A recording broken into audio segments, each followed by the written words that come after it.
వాడిపోక ముందే నన్ను వాడుకో ప్రభువా.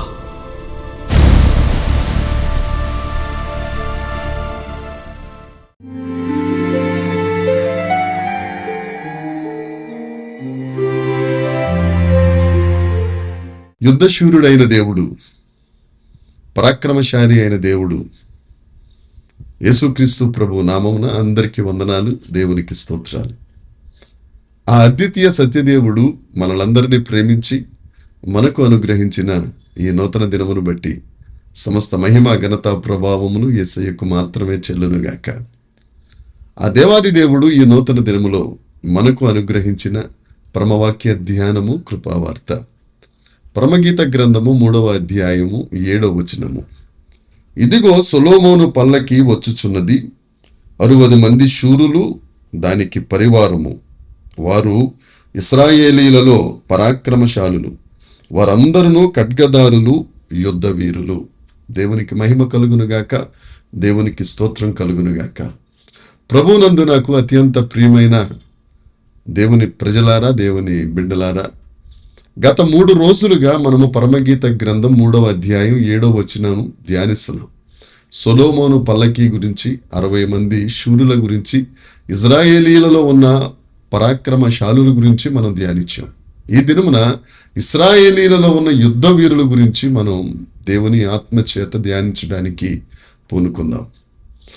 దేవుని రక్తము చేత కడుగబడి యేసుక్రీస్తు ప్రభువు పిల్లలుగా, కుమారులుగా, కుమార్తెలుగా, వారసులుగా పిలువబడిన మనమందరం యుద్ధశూరులమే. మనందరం ఈ లోకంలో ఉన్న అధికారులతో, నాయకులతో, మంత్రులతో యుద్ధం చేయటం కాదు, వారి కొరకు మనము ప్రార్థన చేయాలి. వారికి దేవుడు మంచి జ్ఞాన వివేకాలు ఇవ్వాలని, వారి కొరకు మనం యాచన చేయాలని లేఖనం చెప్తుంది. అయితే మనము పోరాడవలసినది ప్రధానులతోనూ అధికారులతోనూ, ప్రస్తుత లోక సంబంధమైన లోకనాథులతో మనము పోరాడాలి. అంతేకాదు యేసుక్రీస్తు పిల్లలుగా ఆయన శ్రమలలో సహానుభావము కలిగిన వారిగా ఆ యుద్ధం చేయటానికి యుద్ధ వీరులుగా ఉండాలని దేవుడు ఆశిస్తున్నారు. పౌలు గారు తిమోతితో అంటారు, 2వ తిమోతి పత్రిక 2వ అధ్యాయం 2వ వచనంలో, క్రీస్తు యేసు కొరకు మంచి సైనికుని వలె నాతో పోరాడు అని అంటారండి. మనం మంచి సైనికులుగా, పరాక్రమము కలిగిన వారిగా, యుద్ధ విద్యలందు ఆరితేరిన వారిగా మనం ఉండాలి. ఏమిటా యుద్ధ విద్యలందు ఆరితేరిన వారిగా ఉండాలి అని అంటే, ఎఫెసీ పత్రిక 6వ అధ్యాయం 11వ వచనం నుంచి 17వ వచనం వరకు చూస్తే, మనము సర్వాంగ కవచమును ధరించుకొనిన వారిగా మనం ఉండాలి.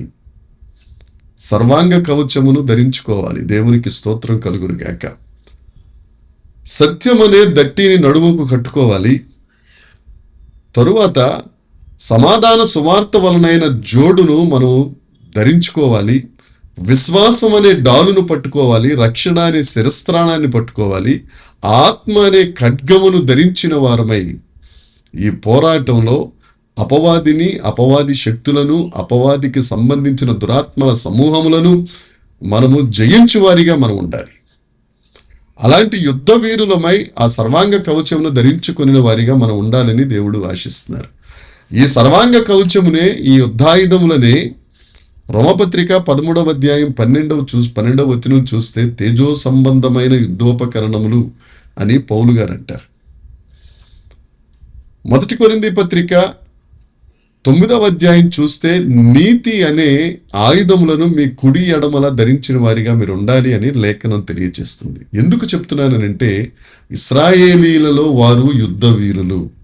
ఆత్మీయ ఇజ్రాయేలీలమైన మనం సర్వాంగ కవచమును ధరించుకుని, తేజో సంబంధమైన యుద్ధోపకరణాలు ధరించుకుని, నీతి అనే ఆయుధములు మన కుడి ఎడమల ధరించిన వారమై ఈ యుద్ధ రంగంలో మంచి సైనికుల వలె పోరాడాలి. దేవుని కొరకు, దేవుని రాజ్య వ్యాప్తి కొరకు. అంతేకాదు ఆ సొలొమోను పల్లకిని మోస్తున్న ఆ 60 మంది శూరులలో ఒకరిగా మనం ఉండుట కొరకు పరాక్రమవంతులుగా, యుద్ధ వీరులుగా, దేవుని యొక్క పల్లకిని భుజముల మీద పెట్టుకుని మోసేవారిగా మనందరం యుద్ధ సన్నద్ధులమై ఉండాలి. నిర్గమాకాండంలో మోషే గారి చేత దేవుడు చెప్పిన మాట, మీరు యుద్ధ సన్నద్ధులై బయలుదేరుడి. ఈ అరణ్య యాత్రలో కూడా మనం యుద్ధ సన్నద్ధులమై, కనానులో చేరినప్పుడు కూడా యుద్ధ సన్నద్ధులమే మనం అడుగు పెట్టాలి అని లేఖనం చెప్తుంది. ఇది యుద్ధ భూమి. ఈ విశ్వాస యాత్ర యుద్ధ రంగంలో మనం ఉన్నాం. పరాక్రమశాలురైన యుద్ధ వీరులుగా మనం ఉండాలి. క్రీస్తు సత్య సువార్తను ప్రకటించు వారిగా మనం ఉండాలని లేఖనం చెప్తుంది.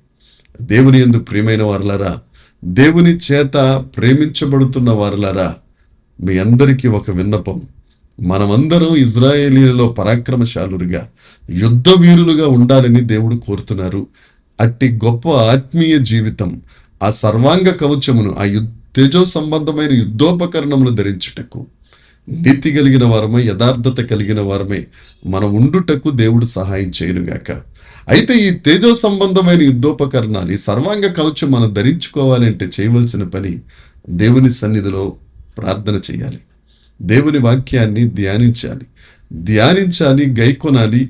అది మన ప్రతి పనిలోనూ ఆ వాక్యమును మనం వెంబడించినట్లయితే తప్పక నువ్వు యుద్ధవీరుడిగా మారుతావు, పరాక్రమశాలిగా మారుతావు. దేవుడు ఈ వాక్యం మనందరి వినికిడిలో దీవించునుగాక. చిన్న మాట ప్రార్థన చేద్దాం. పరలోకమందున్న మా తండ్రి, పరిశుద్ధుడా, కృపగలిగిన దేవా, జీవము కలిగిన మా తండ్రి, నీకు స్తోత్రాలు చెల్లిస్తున్నాం. ఇశ్రాయేలీలలో వారు పరాక్రమశాలురు, వారు యుద్ధవీరులు అన్న లేఖన ప్రకారం దేవని సన్నిధిలో కన్నీటితో ప్రార్థించు వారిగా, నీ వాక్యమును ధ్యానించి గైకొని వారిగా మేము ఉండి ఆ తేజో సంబంధమైన యుద్ధోపకరణములు సంపాదించుకొనుటకు, నీ పక్షమును నిలబడుటకు నీ కృప దయచేసి మహిమ పొందుమని యేసుక్రీస్తు నామమున ప్రార్థించి అడిగి వేడుకొనుచున్నాం తండ్రి. ఆమేన్. దేవుని కృప మనందరికీ తోడై ఉండునుగాక. దేవుడు మనలందరినీ ఆశీర్వదించునుగాక. ఆమేన్, ఆమేన్, ఆమేన్.